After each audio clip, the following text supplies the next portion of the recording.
자, 지난주까지 두 가지, 오늘 인사 나눈 두 가지 말씀을 가지고 나눴습니다. 이제 본문 말씀을 가지고 말씀을 나누는 마지막 시간입니다. 자, 우리가 뭘 보고 있죠? 만물의 마지막 때 우리 성도들이 해야 할 일, 무엇을 해야 되는가? 이 해야 할 일에 대해서 우리가 하나씩 우리가 보고 있습니다. 우리 하나님께서 가르쳐주시는 말씀이에요. 너희들은 이것을 해야 된다.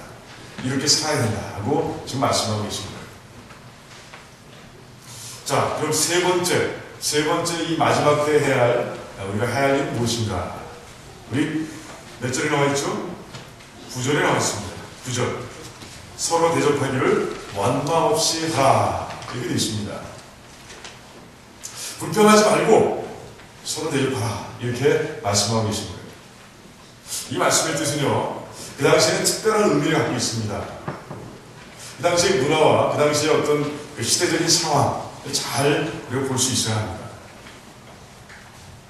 여러분들, 교회가 급속도로 성장해가는 모습을 우리가 사도행전에서 보게 됩니다. 우리 하나님께서 예루살렘 교회를요, 스데반의 순교를 통해서 이제 전 곳으로, 로마 전역으로 이제 흩으시는 그런 모습을 보게 됩니다. 그런 가운데 유대인 다른 지역도 가게 되고요, 사마리아 지역도 나가게 되고, 또 이방인 지역까지 곳곳으로 이제 퍼져나가는 그런 그리스도인들의 모습을 우리가 봤어요. 그들은 가면서 복음을 전했다고 되어 있습니다. 그들은 가면서 그들의 정착할 것을 마련하는 것이 아니라 먼저 복음을 전했다라고 아주 분명하게 기록되어 있어요. 또 하나님께서는 우리 바울과 바나바를 따로 세우시고요, 그들을 세계 최초의 선교사로 세우신 후에 이제 곳곳으로 보내십니다. 그런 가운데 이방 전역에 이제 교회들이 생기기 시작하는 거예요. 그러다 보니 문제가 생겼습니다. 교회들은 막 세워지는데 리더들이 부족한 거예요. 사도의 수는 12로 제한되어 있습니다. 그리고 리더들의 숫자도 많이 제한되어 있는 모습. 교회들을 건강하게 세워야 할 텐데, 그래서 그들이 발견한 방법이 무엇입니까? 이제 순회하는 것이죠. 교회를 순회하는 것. 한 곳에 머물러서 이제 목회하기엔 너무 교회들이 많은 것이에요. 그래서 사도들과 그리고 제자들이 이제 곳곳에 교회를 다니면서 말씀을 전하고 그들이 건강하게 세워질 수 있도록 그렇게 이제 사역하는 모습을 보게 됩니다. 또 가지 못하게 되면요, 이제 편지를 써서 심부름꾼을 통해서 그 편지들을 교회 곳곳에 보내고, 그런 가운데 그 편지를 통해서 교회들을 시작하는 모습을 보게 됩니다. 자, 그러다 보니까 이제 무슨 문제가 생깁니까? 이제 순회하는 사역자들, 순회하는 리더들, 그리고 편지를 가지고 교회를 돌고 있는 그 심부름꾼, 하여튼 리더들이죠. 그들을 잘 지어주고 잘 먹여주고 하는 일이 생겨나는 것입니다. 그게 잘 되지 않으면 순회 선교라는 거예요. 순회하면서 복음을 전하고 말씀을 증거한다는 것은 잘 될 수가 없는 거예요. 그런가 의미에서 베드로는 지금 서로 정말 원망 없이 대접하라 라고 이야기하는 것입니다. 여기서 대접이라는 것은 바로 그것이에요. 모르는 곳에서 왔다 할지라도 그가 리더고 그가 교회를 지어기 위해서 왔다면 그에게 잘 대접하라, 그를 잘 지어주고 습식을 제공하라 라고 얘기하고 있는 것입니다. 또 우리하고는 좀 동떨어진 그런 얘기인지 모르겠습니다. 좀 달라요. 환경이 다릅니다. 하지만 이 말씀을 가지고 그 의미, 그 속에 담겨있는 그 핵심을 가지고 우리가 적용할 때 우리가 적용할 범위 또 많은 것을 발견하게 됩니다. 우리도 1년에 몇 차례씩 이제 손님들이 옵니다. 말씀을 전하기 위해서, 또 찬양 집회를 인도하기 위해서, 또 선교 목욕을 하기 위해서 이제 곳곳에 수고하시는 분들이 우리 교회에 찾아옵니다. 그때 여러분들이 잘 대접하는 거예요. 이것도 이 원리를 적용할 수 있는 한 가지 방법입니다. 또 교회 안에서도 마찬가지입니다. 이제 목장 예배가 있습니다. 자신의 집을 열어서 오픈해서 목원들을 다 모으고 그들을 대접하며 그곳에서 아름다운 예배를 함께 드리는 것, 이것도 마찬가지 이 원리를 잘 적용하고 있는 모습이라는 것이에요. 그것도 많습니다. 그런데 적용의 방법은 많습니다. 적용의 방법은 많지만 한 가지 공통된 것이 있다는 것이죠. 그렇게 대접하는 자들에게, 원망 없이 대접하는 자들에게 하나님께서 축복을 주신다는 거예요. 역사적인 사건 한번 보겠습니다. 1620년 11월 달 하면 누가 생각이 납니까? 네, 미국 땅에 온 청교도들이 생각이 납니다. 언제 한번 감사 주간에 한번 이 설교를 한 적이 있습니다. 그래서 고생했어요. 아무것도 준비 안 된 상태에서 그들이 내려야 될 곳이 아닌 그 남쪽 플로리다 지역이 아닌 플리머스 그 동쪽에 북쪽에 내린 곳이에요. 그런 가운데 혹독한 교훈을 지냅니다. 준비된 것이 아무것도 없으니 굶는 가운데서 사람들이 퍽퍽 죽어갑니다. 자기 식구들이었습니다. 자기 동료들이었습니다. 정말 예배를 찾아서 자유로운 예배를 드리기 위해 찾아왔던 그런 예수님 안에서 한 친구들이었어요. 그런데 봄까지 무려 44명이 죽어갑니다.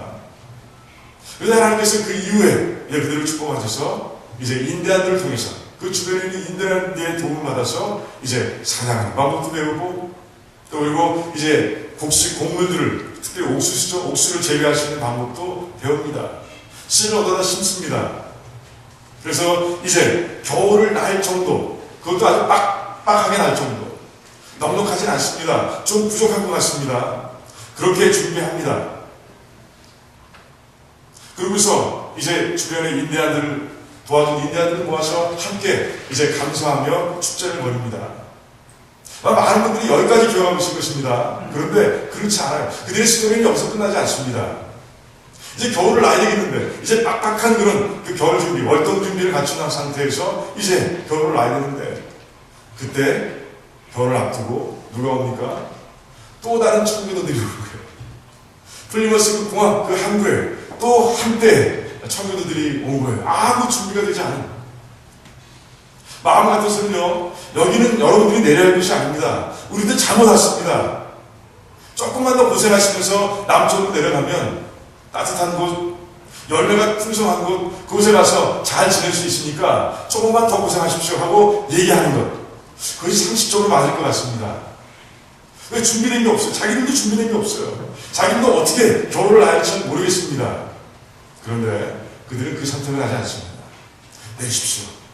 그들을 웰컴하는 거예요. 우리가 월동 준비는 비록 적게 했지만 우리 같이 합시다. 그런 가운데 새로 찾아온 그 100여 명의 청년들과 함께 다시 겨울을 나기 시작한 거예요. 그 고생은 이루 말할 수가 없습니다. 자기들이 먹을 것도 부족합니다. 그래서 한 역사가는 이렇게 기록하고 있어요. 그들이 매 끼니마다 먹을 수 있었던 음식의 양은 옥수수 5알갱이였다라고 얘기합니다. 옥수수 5알갱이. 그게 얼마나 크겠습니까? 얼마나 끼니가 되겠습니까? 아무튼 그렇게 엄청난 고생을 하면서 이제 서로가 서로를 위하면서 서로를 위로하면서 그 가운데 하나님께 감사하며 그들이 겨울을 지냅니다. 그런데 그렇게 대접하고 그렇게 살아가는 가운데 하나님께서 그들에게 놀라운 축복을 주십니다. 월동 준비가 잘 안 되었던 첫 겨울 44명이 죽어갔다고 되어 있습니다. 그런데도 불구하고 끼니마다 5알갱이의 옥수수를 먹고도 그들은 한 사람도 다치지 않고 한 사람도 천국에 가지 않고 이제 봄까지 나는 모습을 보게 됩니다. 그리고 이제 하나님께서 그 1622년 2년이죠. 1622년 그 해 농사를 축복해 주십니다. 풍성하게 얻게 하시는 거예요. 그런 가운데 그의 가을이 진짜로 감사해서 우리 하나님께 예배드릴 수 있었어요. 물론 그 전에도 진짜는 진짜였습니다. 아무튼 아주 기쁜 마음으로 감사하며 예배를 드릴 수 있었어요. 그때 예배를 드리기 전에 모든 백성들이 다 모여서 식탁에 앉아서 그 접시 위에 5알갱이의 그 콜을 놓고 먼저 감사했다고 해요. 그 한 알갱이의 콩을 집어들고 먹으면서 마음속으로 한 가지 감사하고 또 그 다음 알갱이를 집어들고 먹으면서 또 다른 감사의 조건을 찾아 하나님께 감사를 드리고 그렇게 5알갱이의 그 옥수수를 먹는 가운데 하나님께 5가지의 감사의 조건을 드리며 하나님께 영광을 돌리며 그렇게 은혜롭게 식사를 했다는 그런 얘기 있어요. 지금도 우리는 잘 모릅니다. 잘 듣지 못하는 얘기지만 그런 용어가 있어요. 5 kernels of corn이라는 말이 있습니다. 제가 번역한 그대로 옥수수 5알갱이라는 뜻입니다. 지금도 그 용어가 있고요. 그리고 그 의식을 향하는 그런 가정도 있다고 해요. 지금도 다솔라임의 옥수수를 놓고 이제 1년 동안 지내오면서 하나님께 감사했던 조건들을 이제 하나하나 얘기하며 하나님께 드리며 그렇게 추수감사절을 지내는 가정도 있다고 해요. 아무튼 하나님께서는 그 어려운 조건 속에서도 그 힘든 가운데서도 형제를 놓지 않고 형제를 끌어안고 웰컴했던 그들에게 하나님께서 엄청나게 놀라운 축복을 그들에게 부어주셨던 것입니다. 저는 우리 성도님들이 다 그 축복을 누리시길 원합니다. 서로 대접하기를 원망 없이 하시길 바랍니다. 정말 다른 곳에서 우리 선교사님들이 보고하기 위해서 오고 그리고 또 목사님들이 오시고 또 차장님들이 왔을 때 정말 내가 대접하겠습니다. 내가 그들을 대접하겠습니다 하는 그런 성도들로 가득한 그런 교회가 되기를 원합니다. 그래서 그렇게 대접하는 가운데 그 기뻐하시는 하나님, 그것을 기뻐하시는 하나님, 마지막 때는 그렇게 살라고 하시는 하나님, 그 하나님의 부어주신 그런 축복들을 다 누리는 그런 여러분들이 다 되시기를 주님의 이름으로 축원드립니다.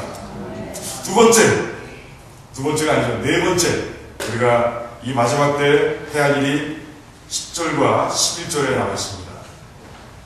10절과 11절은요, 다른 말씀인 것 같지만 한 가지를 얘기하는 것을 우리가 보게 됩니다.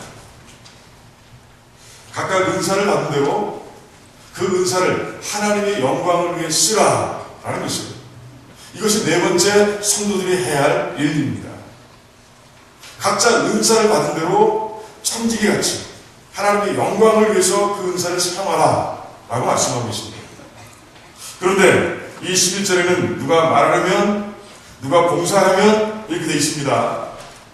그런데 가만히 들여다보면 은사와 이 말과 봉사라는 것은 서로 연결되어 있는 것을 우리가 발견하게 되는 것입니다.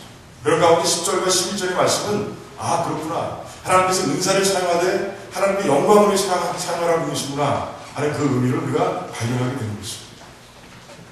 여러분들 은사를 사용할 때 무엇을 나타납니까? 여러분들이 은사를 사용할 때 어떤 것으로 무엇을 도구 삼아 사용하게 되어 있습니까? 바로 말이에요. 바로 행동입니다. 한번 예를 들어볼까요? 여러분 방언의 은사가 있습니다. 통변의 은사가 있습니다. 예언의 은사가 있습니다.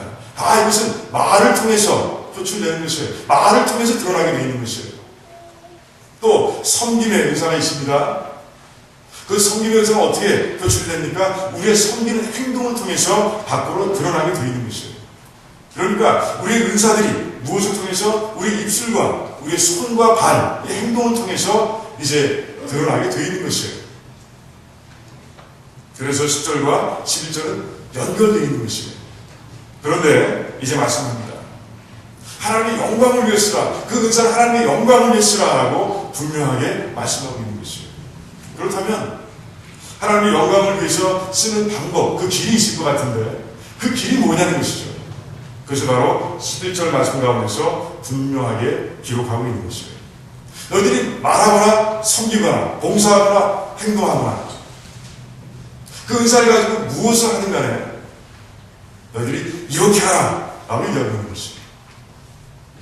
첫 번째 어떻게 하라고 되어 있습니까? 하나님의 말씀을 하는 것 같이 하라는 것이에요. 그게 무슨 말씀입니까? 하나님의 말씀에 근거해서 너희들의 은사를 사용하라 라고 하나님께서 말씀하고 계십니다. 하나님의 말씀에 근거해서 은사를 사용하지 않는다면 안 된다는 것이에요. 하나님의 영광을 드러낼 수 없다는 것이에요. 그래서 하나님의 영광에 도움이 되지 않는다는 것이에요. 말씀에 근거해서 그 말씀대로 우리의 은사를 사용할 때 하나님께서 영광 받으신다는 그런 말씀을 오늘 말씀 가운데서 우리가 발견하게 되는 것입니다. 여러분 성경 곳곳을 보면요 하나님 말씀대로 말하고 행동하는 가운데 하나님께 영광을 돌린 그런 수많은 인물들이 등장합니다. 그 중에서 우리가 모세를 한번 보기를 원합니다. 우리 하나님께서는요 이제 모세를 만나시기 위해서 오십니다. 그를 지도자로 세우기 위해서 모세를 만나주시는 거예요. 하나님과 무수히 많은 대화가 오갑니다. 그렇다면 그 하나님께서 모세에게 무엇을 하고 계신 걸까요? 그 대화를 통해서 하나님께서 이제 뭘 하고 계시다는 것이죠. 왜 대화하고 있냐는 것이죠. 많은 사람들은 얘기합니다. 그것은 모세를 지도자로 세우기 위해서입니다. 그가 안 가겠다고 하니까 하나님께서 끝까지 설득하는 장면이 바로 이 장면입니다. 라고 말씀하실 겁니다. 맞아요. 그 말씀은 맞아요. 그런데 또 깊이 묵상하다 보면 이 말씀의 근거에서, 오늘 말씀의 근거에서 묵상하다 보면 또 다른 의미가 발견되는 것이죠. 그래서 무엇입니까? 하나님께서 모세의 영혼 가운데 하나님의 말씀을 부어주고 계신 거예요. 하나님의 말씀을 부어주고 계신 거예요. 뭐라고 말씀하십니까? 이제 내가 너를 보내서 너로 이제 이스라엘 백성들의 지도자로 삼을 것이다. 너를 보내는 나는 여호와라. 이제 내가 내 능력과 내 지혜로 내 백성을 끌어낼 테니 너는 내가 이야기한 대로만 하라. 라고 하나님께서 말씀하시는 거예요. 이제 모세는요, 이 영혼 가운데, 이 삶 가운데 하나님의 말씀으로 가득해져서 충만해져서 이제 애국으로 들어갑니다. 그리고 그가 하는 모든 행동은 다 하나님의 말씀에 근거한 행동이었고 말이었습니다. 바로 앞에서 담대하게 선포합니다. Let my people go. 하나님께서 말씀하셨다. 나의 백성을 보내라. 나의 백성을 보내라. 라고 하나님께서 말씀하셨다. 라고 얘기하는 것입니다. 바로 누굽니까? 바로 하나님 전혀 모르는 자입니다. 바로는 그 애굽의 모든 권력을 가지고 있는 자이며, 그래서 그 말 한마디면 한 사람의 목숨도 금방 떠버릴 수 있는 그런 권세를 가진 자입니다. 그럼에도 불구하고 그 앞에서 모세는 이제 Let my people go. 하나님의 백성들을 보내라. 라고 아주 분명하게 얘기하고 있는 것이죠. 무엇 때문에? 어떻게 그럴 수 있었습니까? 이 말씀 속에 있는, 이 영혼 속에 있는 말씀 때문에 그럴 수 있었다는 거예요. 하나님께서 보여주신 말씀 위에서 그가 행동하고 있는 모습을 보게 됩니다. 담대하게. 그러면 10가지 제한이 있을 것이라고 선포합니다. 그 10가지 제한, 마음대로 선포할 수 있는 겁니까? 아직 일어나지도 않았습니다. 또 일어날지도 모르겠습니다. 일어날 가능성, 상식적으로 생각하면 일어날 가능성이 아무것도 없습니다. 강물이 어떻게 피로 변합니까? 어떻게 메뚜기 떼들이 옵니까? 어떻게 파리 떼들이 옵니까? 개구리 떼가 어떻게 그렇게 많이 옵니까? 전혀 상식적으로 생각하면 있을 수 없는 일들이에요. 그런데 그 일들이 일어날 것이라고 선포하는 것, 그것이 얼마나 힘든 일입니까? 그럼에도 불구하고 모세는요, 이 영혼 가운데 하나님 말씀으로 가득해져서 그 말씀대로 말씀을 근거해서 그 위에서 담대하게 선포하고 있는 모습을 보여야 되는 것입니다. 만약에 선포했다가 일이 일어나지 않으면 경치는 겁니다. 그는 어떻게 될지 몰라요. 죽을 수도 있고 감옥에 갇힐 수도 있습니다. 하지만 그럼에도 불구하고 그는요, 하나님께서 그 지팡이를 짚고 담대하게 선포하는 그런 모세의 모습을 우리가 발견하게 되는 것입니다. 다 이루어집니다. 다 이루어졌어요. 그렇게 하나님 말씀대로 그 하나님 말씀 위에서 그가 하나님께 주신 리더십의 사역을 펼쳐가는 가운데 그는 성공적으로 이스라엘 백성들을 애굽에서 건져내는 놀라운 역할을 감당하게 되는 것이에요. 말씀대로 하는 사역. 하나님께서 여기에 그치지 않습니다. 이제 홍해를 건넌 백성들이 어디까지 옵니까? 시내산으로 옵니다. 그 시내산에서요, 이 백성들을 잡아두십니다. 이제 갈 곳이 먼데 거기서 오랜 시간 그들과 함께 시간을 보내시는 하나님을 보게 됩니다. 백성들과 보내지 않습니다. 누가 보내십니까? 또 모세와 함께 시간을 보내시는 거예요. 모세는 시내산 정상으로 끌어오시고 인도하시고 그곳에서 이제 하나님께서 또 말씀을 부어주시는 거예요. 그 영혼 가운데 말씀을 부어주시는 거예요. 40일 동안 밤낮을 하나님과 대면하면서 모세는 하나님의 말씀을 듣습니다. 이 영혼 가운데 또 하나님의 말씀이 차곡차곡 쌓입니다. 그러고 나서야 하나님께서는 이제 모세를 이제 백성들과 함께 광야로 보내시는 모습을 보게 됩니다. 광야에 참여한 무엇이기 바랍니다. 광야에서 모세가 감당해야 됐을 그 리더십을 한번 생각해 보시기 바랍니다. 쉽습니까? 굉장히 어렵습니다. 굉장히 어려운 것이었어요. 환경적인 장애 요소들이 곳곳에 있습니다. 물이 없습니다. 뱀이 있습니다. 그런 여러 가지. 또한 적들의 공격 가운데서 또 수업합니다. 그것뿐이 아니라 인사이드에서도 이 이스라엘 백성 안에서도요, 모세의 리더십에 도전하고 불평하고 불만하는 백성들이 엄청나게 많았습니다. 그런데 그럼에도 불구하고 모세는요, 40년의 기간 동안 정말 자신의 백성들을 성공적으로 승리하는 모습으로 이제 가나안 땅 앞까지 인도해 가는 것이에요. 무엇 때문에? 이 말씀 속에, 이 영혼 가운데 하나님께서 부어주신 그 말씀 때문에 그렇다는 것이에요. 그 말씀에 서 있으니 괜찮은 것이에요. 그 말씀에 서서 자신의 리더십을 발휘하니 어려움들이 물러나고 세상과 같은 어려움들을 극복해낼 수 있는 그런 지경에 올라가는 모습을 그가 체험하게 되는 것이에요. 저는 여러분들도요, 여러분의 은사를 말씀 위에서 체험하기를 원합니다. 말씀 위에서 여러분들이 행하길 원합니다. 디모데후서 3장 16절에 이런 말씀이 있어요. 성령은 하나님의 감동으로 된 것으로 바르게 하고 교훈하고 책망하고 또한 교육하기에 유익하다고 되어 있어요. 그런데 17절에 보니까 어떤 말씀이십니까? 그렇게 해서 하나님의 일을 감당할 수 있는 사람으로 온전하게 세운다, 이렇게 되어 있습니다. 하나님 말씀이 있어야 하나님의 일을 감당할 수 있는 사람으로 온전하게 설 수 있다는 것이에요. 모세가 그랬어요. 모세가 그 리더십을 발휘할 때 하나님 말씀이 있었기에, 그 가시떨기 나무를 중심으로 해서 선포하셨던 하나님 말씀, 그 시내산에서 보여주셨던 하나님 말씀이 있었기에 그런 하나님의 일을 감당하신 온전한 리더자로 설 수 있었던 것이에요. 저는 여러분들이 다 그런 백성들이 되길 원해요. 이 10절에 보면요, 각각 은사를 받은 대로 되어 있어요. 모든 사람들이 다 은사를 받았다는 것이에요. 한 가지 이상 은사를 다 받았다고 베드로는 얘기하고 있습니다. 그 은사를 사용할 때 은사를 받은 것이 중요한 것이 아니라, 왜? 다 받았기 때문에 중요한 것을 사용하는 것인데, 그 사용하는 첫 번째 방법은 바로 말씀 위에서 사용하는 것이다. 하나님 말씀을 근거해서 사용하는 것이다 라고 얘기하는 것이죠. 여러분들 말씀으로 충만해지길 바랍니다. 말씀을 읽고요, 묵상하고, 그런 가운데 하나님께서 보여주신 말씀으로 여러분들의 영혼이 충만해지길 원합니다. 에스겔은 창자까지 치라고 하셨어요. 여러분의 창자까지 정말 하나님 말씀으로 충만해지길 원합니다. 그래서 그 충만해짐 위해서 하나님께서 주신 은사를 사용하는 가운데 무슨 일을 하든, 은사를 사용해서 무슨 일을 하든 하나님께 영광을 돌리는 그런 귀한 그리고 복된 삶이 되시기를 주님의 이름으로 축원드립니다. 두 번째 방법이 있다고 얘기합니다. 11절에 보니까 어떤 방법입니까? 하나님의 공급하시는 신이라는 단어가 나옵니다. 하나님께서 공급하시는 신 위에서 은사를 사용하라, 하나님께서 말씀하시는 거예요.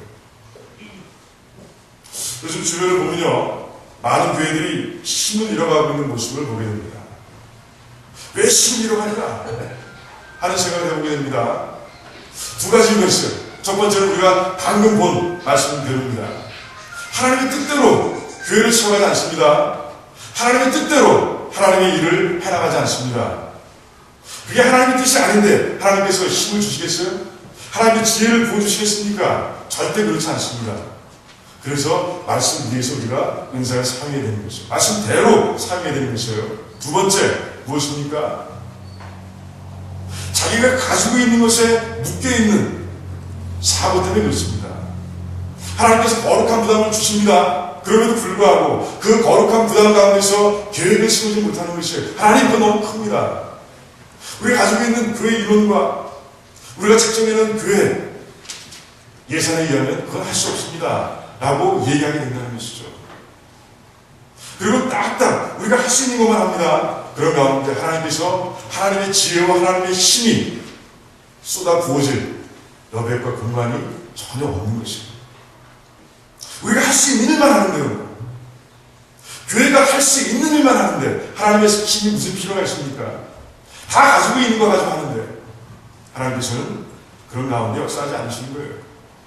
정말 우리 지경을 넓히고요, 하나님 그 거룩한 부담, 그 거룩한 계획, 그 큰 비전 우리가 감당하겠습니다. 하나님께서 우리에게 주신 걸 믿습니다 라고 달려갈 때, 그때 하나님의 힘, 하나님의 공부하시는 힘이 우리 교회 안에, 또 여러분들의 삶 가운데, 가정 가운데 넘치게 되는 것이에요. 저는 우리 교회와 우리 성도님들의 삶이 그런 모습이 되길 원합니다. 하나님의 공부하시는 힘을 체험하고 싶지 않으십니까? 다 체험하고 싶으실 거예요. 그런데 내가 가지고 있는 계산기에 딱 맞춰서 살아가게 된다면 그건 절대로 그런 체험을 할 수 없는 거예요. 성경 가운데서 바울의 삶을 볼 때마다 가슴이 두근두근합니다. 와, 그냥 이 와우 소리가 끊어지지 않습니다. 어떻게 이렇게 할 수 있을까? 나를 대입해보면요, 바울을 그대로 보는 것이 아니라 내 자신을 그 바울의 사역에 대입해보면요, 이건 있을 수 없는 일이에요. 하기 정말 힘든 일이에요. 그런데 바울은 다 감당하고 있습니다. 한 가지 예를 들어볼까요? 그는 에베소 사역을 마치고 이제 로마로 가보자 결정합니다. 왜? 하나님께서 보내시는 거예요. 그러자 그는요, 계산하지 않습니다. 그래서 하나님께서 가라고 하시는 그 장소를 통해서, 하나님께서 가라고 하시는 방법을 통해서 맡기고 가는 거예요. 자기는 백값을 치를 돈도 없습니다. 로마까지 갈 그런 여비도 없습니다. 자기가 힘이 있는지도 모르겠습니다. 그만한 건강이 있는지도 모르겠어요. 어느 곳으로 가는 것이 가장 지름길인지 알 수 없습니다. 하지만 그는요, 하나님께서 가라고 하시니 가는 거예요. 예루살렘을 먼저 갑니다. 예루살렘에 들려가라는 것이에요. 갑니다. 올라갑니다. 그런데 예루살렘을 가는 길에서 많은 제자들이 성령 감동되어서 이제 예루살렘에 올라가면 어려운 일이 있을 것이라고 얘기합니다. 이제 손발이 묶일 것이라고, 감옥에 갇힐 것이라고 얘기합니다. 예언하는 것이죠. 하지만 바울은요, 굴하지 않습니다. 나의 달려갈 길과 예수님께서 나에게 맡겨주신 소명, 그 복음을 증거하는 일에는 내 생명까지도 아끼지 않고 달려간다고 얘기하는 것입니다. 그게 바울의 모습이었어요. 상관없는 거예요. 소용없습니다. 그들이 아무리 얘기해도 상관없습니다. 그런 가운데 그는 달려갑니다. 그런 가운데 예언대로 잡힙니다. 감옥에 갇힙니다. 무려 2년 동안이나 그 감옥에서 지내야 합니다. 그렇게 스토리가 끝나면요, 불행한 스토리죠. 하지만 하나님께서는 거기서 끝내지 않습니다. 하나님 바울을 이제 로마로 보내시기 시작하시는 거예요. 신비한 방법으로. 바울은요, 돈 하나 내지 않습니다. 그 곳곳에 악인들과 정말 무엇이 기다리고 있는지 모릅니다. 어려운 일이 있음에도 불구하고 하나님께서 로마 군사를 다 대전해서 바울을 칭칭 보호하면서 이제 로마까지 보내주시는 모습을 우리가 보게 되는 것입니다.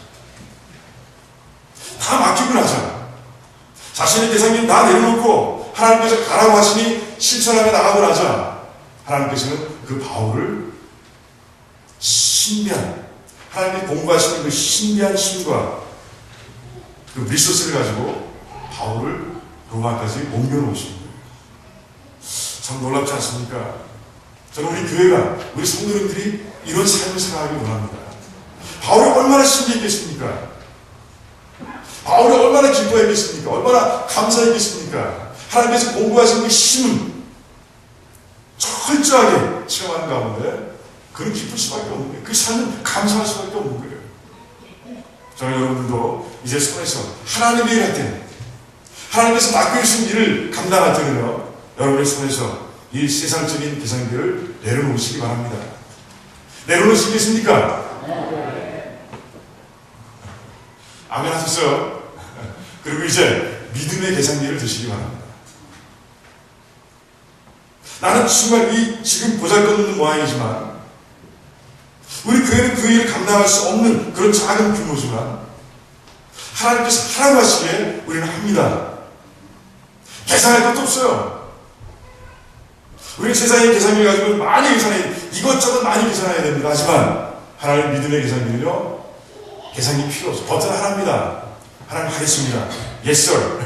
Yes my Lord. 하면 되는 거예요. 버튼 하나밖에 없어요. Yes 아니면 No. 그거예요. Yes 버튼을 누르는 순간 우리는 놀라운 하나님의 역사하심을 이제 우리가 체험하게 되는 것입니다. 여러분 이제 그렇게 할 수 있겠습니까? 믿음의 계산기를 이제 들고 하나님의 일을 감당할 수 있겠습니까? 그래요. 제발 그런 모습으로 교회를 시작하는 가운데 정말 하나님의 놀라우신 능력을 늘 체험한 여러분들의 삶, 또 교회가 되기를 주님의 이름으로 축원드립니다. 기도하겠습니다.